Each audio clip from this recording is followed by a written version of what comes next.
삼성 노트 우측 상단에 스마트폰 모양을 누르면 S21 울트라와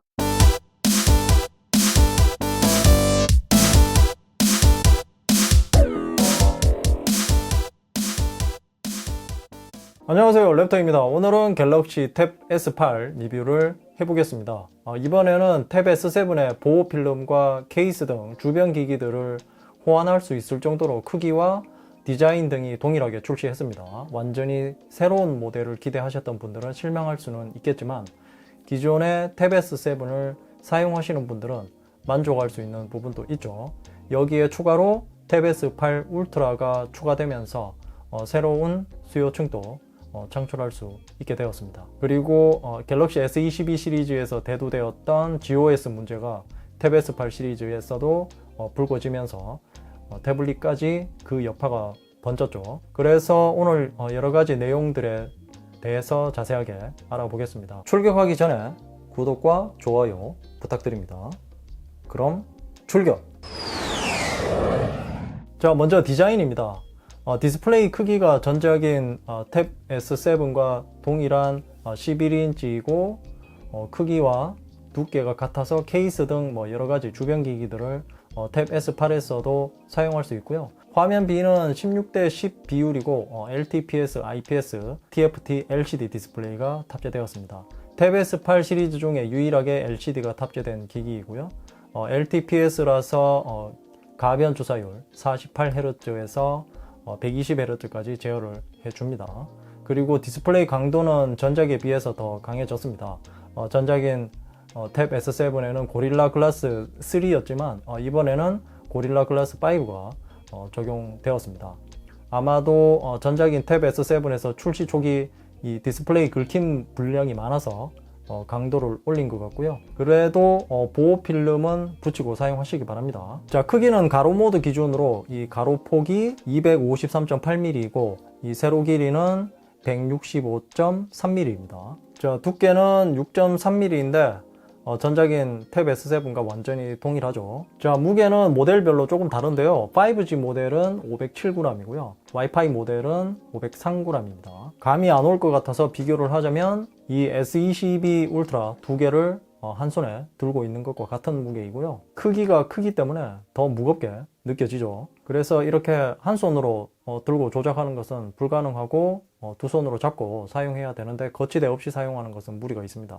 저는 사전 예약 사은품으로 정품 프로텍티브 스탠드 커버를 사용하면서 이렇게 세워두고 사용합니다. S펜으로 필기할 때도 편하게 할 수 있고요. 자, 후면을 보면 실버 색상입니다. 제가 아마도 갤럭시 탭은 실버를 사용해 본 적이 없는 것으로 알고 있는데요. 생각보다 괜찮은 것 같습니다. AKG가 표시되어 있는 것은 쿼드 스피커를 AKG에서 튜닝을 했다는 말이고요.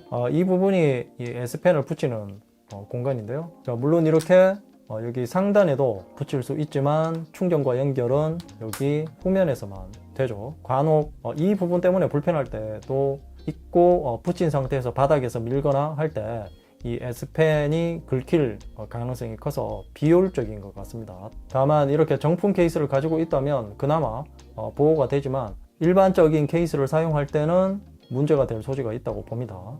다음 모델인 탭 S9에서는 상단으로 옮겼으면 하는 바람이 있고요. 그리고 카메라는 듀얼 카메라입니다. 기본 메인 광각 13메가픽셀 카메라와 초광각 6메가픽셀 카메라가 장착되어 있습니다. 초광각 카메라는 전작인 탭 S7 5메가픽셀에서 업그레이드 된 것이고요. 그리고 이렇게 저처럼 프로텍티브 케이스를 사용하시면 가방 같은데 탭 S8을 집어넣을 때 S펜이 빠지지 않죠. 자, 다음으로 실사용성입니다. 영상을 볼 때는 이런 느낌입니다. 화면 비율이 16대 10이어서 그런지 16대 9 비율의 영상에 최적화되어 있고요. 그래서 상하 렛터박스가 크지 않습니다. 그리고 풀스크린으로 하면 이렇게 화면을 꽉 채워서 볼 수 있는 점도 괜찮았습니다. 다만 유튜브나 삼성 비디오 앱에서만 이렇게 지원이 되고 다른 앱들은 이런 풀 화면을 지원해 주지 않죠. 티빙이나 넷플릭스 등은 지원이 안 되는 것으로 알고 있습니다. 그리고 탭 S7에서 문제가 되었던 오줌 액정은 탭 S8에서 그대로 나타납니다. 그래서 이것 때문인지는 몰라도 탭 S8이 조금은 채도가 더 진하게 보이죠. 화이트 색상일 때 표시가 나는 편이고요. 탭 S7과 다른 점은 골고루 오줌이 번져 있는 듯 해서 탭 S8만 보면 알아보기 힘들 정도입니다. 그래서 오줌색이라기보다는 살짝 붉은색이 띄는 것 같기도 합니다. 실제 화면으로 보는 것과 영상으로 보는 것은 차이가 있기 때문에 예민하신 분들은 매장에서 한번 확인해 보시기 바라고요. 자, 그리고 앞에서 말씀드린 가변 주사율은 전작인 탭 S7과 동일하게 작동했습니다. 자, 일반적으로 이렇게 터치를 하면 120Hz로 작동을 하고 화면 조작을 하지 않으면 지금 현재처럼 60Hz로 떨어지고요. 그리고 티빙이나 넷플릭스로 영상을 볼 때 이렇게 60Hz로 재생이 되고 있는데요. 이게 48Hz로 떨어질 때도 있습니다. 아마 번갈아 가면서 재생이 되는 것으로 보이고요. 그리고 제가 모자이크 처리를 해놓은 것은 저작권 때문에 어쩔 수 없이 해놓은 것이기 때문에 양해 부탁드립니다. 자, 게임을 할 때는 이런 느낌입니다. 보통 저 같은 경우는 두 손으로 들고 자주 하는 편이고요. 아니면 이렇게 바닥에 두고 플레이 하시면 될 듯 합니다. 게임을 30분 정도 하면 후면이 따뜻한 정도이고요. 발열은 탭 S7과 거의 동일한 것 같습니다. 그리고 탭 S8도 GOS 이슈가 있었고요. 얼마 전에 긱벤치에서 퇴출되는 수모도 겪었습니다. 현재는 탭 S8도 S22 시리즈처럼 GOS 관련 업데이트가 되어 있고요. 그리고 실제 오딘을 플레이해 봤습니다. 일단 화면 좌측에 프레임을 나타내는 것을 띄워놨고요. 실제 프레임 수는 40프레임을 왔다 갔다 하는 수준이고요. 그 밑에는 화면 해상도를 보여주는데요. 해상도 또한 HD 화질 수준으로 보여주고 있습니다. GOS 업데이트를 했는데도 큰 차이가 없는 듯 하고요. 우측 상단에는 CPU와 GPU의 사용량을 볼 수 있고요. 이 부분은 GOS 업데이트 이후 확실히 달라진 부분이 있긴 있습니다. 보통 사용률이 낮았는데 GPU 같은 경우는 100% 나올 때도 있었고요.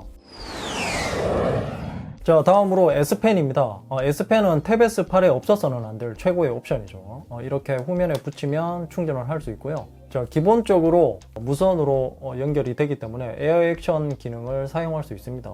그리고 이번에 S펜의 레이턴시가 더 짧아졌습니다. 탭 S8 플러스 이상의 모델은 2.8ms의 정말 짧은 레이턴시이지만 탭 S8은 6.8ms의 레이턴시를 보여주는데 전작인 탭 S7의 9.8ms에 비하면 짧아진 것이죠. 그리고 이번에 추가된 기능인데요. 클립 스튜디오 앱을 사용할 때 갤럭시 S22 울트라를 별도의 팔레트로 사용할 수 있습니다.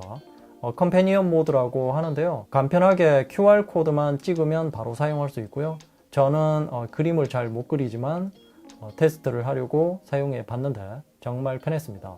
별도로 색상을 선택할 필요 없이 왼손으로 색상이나 펜의 굵기 등을 바로 세팅할 수 있어서 정말 편했고요. 클립 스튜디오를 자주 사용하시는 분들에게 정말 강력 추천드립니다. 자, 그리고 이 기능은 삼성 노트에서도 사용할 수 있습니다. 삼성 노트 우측 상단에 스마트폰 모양을 누르면 S21 울트라와 S22 울트라 둘 중에 선택을 할 수 있고요. 자, S22 울트라를 선택하면 아까 상단에 있던 이 툴바가 S22 울트라에 옮겨가게 됩니다. 삼성 쓰고 자, 색깔을 바꿔서 노트 바로 적용이 되죠. 즐겨찾기에서 펜의 색상을 S22 울트라에서 선택했는데 탭 S8에 바로 적용이 되기 때문에 필기를 하거나 그림을 그릴 때 매우 빠르게 할 수 있습니다. 자, 그리고 무엇보다 편리한 것은 되돌리기를 계속 이렇게 할 수 있고요. 그리고 다시 하기를 직관적으로 바로 사용할 수 있습니다. 그 외 다른 기능들도 모두 S22 울트라에 나타나기 때문에 한 번씩 사용해 보시고요. 자, 다음은 패드를 사용할 때 빠질 수 없는 것이 바로 멀티태스킹 기능이죠. 탭 S8은 멀티태스킹이 강하다고 할 수 있습니다. 다양하게 멀티태스킹을 만들 수 있고요. 특히 엣지 패널로 멀티태스킹 팝업 창을 한 번에 쉽게 만들 수 있고요. 정말 편한 것은 주로 사용하는 앱들만 따로 모아서 저장하고 나중에 다시 쓸 때도 한 번에 전에 사용하던 멀티태스킹을 사용할 수 있다는 것입니다. 여기에 추가로 One UI 4.1에서 3분할 화면의 사용성이 더 업그레이드 되었는데요. 이렇게 회전 버튼을 누르면 내가 원하는 대로 위치를 바꿔가며 사용할 수 있어서 굉장히 편합니다. 자, 그리고 전면 카메라가 전작인 탭 S7의 8메가픽셀에서 12메가픽셀로 업그레이드 되었습니다. 화각이 120도인 초광각 카메라가 장착되어 있고요. 그래서 전면 카메라로 영상을 찍을 때 오토 프레이밍 기능을 사용할 수 있습니다. 영상을 찍을 때 태블릿은 그냥 거치대에 둔 상태에서도 몸을 움직이면 마치 카메라가 따라다니는 것처럼 중심을 잡아주고 줌인과 줌아웃을 알아서 해줘서 편하게 찍을 수 있습니다. 그리고 구글 듀오를 사용할 때도 오토 프레이밍 기능을 사용할 수 있습니다. 그래서 이렇게 움직이면서 찍어도 얼굴을 인식하기 때문에 사람을 중심에 항상 잡아줍니다. 참고로 구글 듀오는 와이파이 버전에서도 영상 통화를 할 수 있습니다. 다른 기기에서 전화 및 문자 하기는 영상 통화를 할 수 없는 거 알고 계시죠? 스마트폰으로 영상 통화하기가 답답하다면 태블릿에서 구글 듀오를 이용하시면 영상 통화할 때 편리합니다. 이 표시를 누르면 오토 프레이밍 기능을 비롯해서 배경도 설정할 수 있는데요. 배경을 사용하면 오토 프레이밍 기능은 사용할 수 없습니다. 자, 다음은 배터리입니다. 배터리 용량은 8000mAh입니다. 스펙상 사용시간은 동영상 재생시간이 15시간 정도 되고요. 인터넷 사용시간이 15시간으로 나와 있습니다. 실제 사용시간은 동영상을 볼 때 유튜브를 봤을 때 기준으로 7시간 정도 보면 95% 정도 남을 것 같고요. 인터넷 사용시간은 네이버 앱을 9시간 정도 사용한다면 90% 정도의 배터리를 소모할 것으로 보입니다. 자, 충전 속도는 25W 충전기로 했을 때 82%에서 20분 후에 충전이 완료됩니다. 자, 그리고 45W 초고속 충전기로 충전을 했을 때 83%에서 20분 후에 충전이 완료된다고 합니다. 충전이 완료되는 시점은 25W 충전기와 45W 충전기가 똑같은데요. 그것은 최종 완충까지 시간 차이가 얼마 안 나는 것이고요. 용량이 큰 태블릿에서는 틈틈이 충전할 때의 충전량 차이는 꽤 크게 납니다. 자, 그럼 이제 결론을 말씀드리겠습니다. 탭 S8을 구매하신 분들 중에 모든 기능을 사용하시는 분들은 많지 않을 것입니다. 저 또한 그렇죠. 대부분 콘텐츠 소비, 즉 영상을 보거나 게임을 하실 겁니다. 거기에 조금 더 생산적인 것을 한다면 S펜으로 필기를 하시는 정도일 거라고 생각하는데요.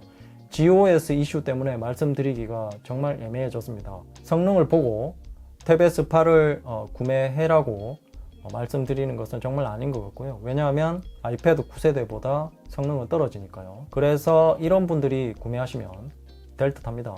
정말 아이패드 OS는 사용 못하겠다는 분들, 이런 분들은 탭 S8을 구매하셔도 되고요. 그리고 현재 갤럭시 스마트폰을 사용하고 있고 이어폰도 갤럭시 버즈를 사용하고 계신다면 연동성 측면에서 탭 S8을 구매하시는 것이 유리하겠죠.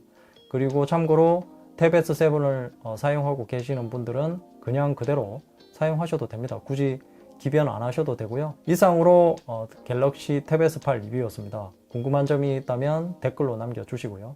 이 영상이 도움이 되었다면 좋아요, 구독하기, 그리고 알림 설정도 잊지 마세요.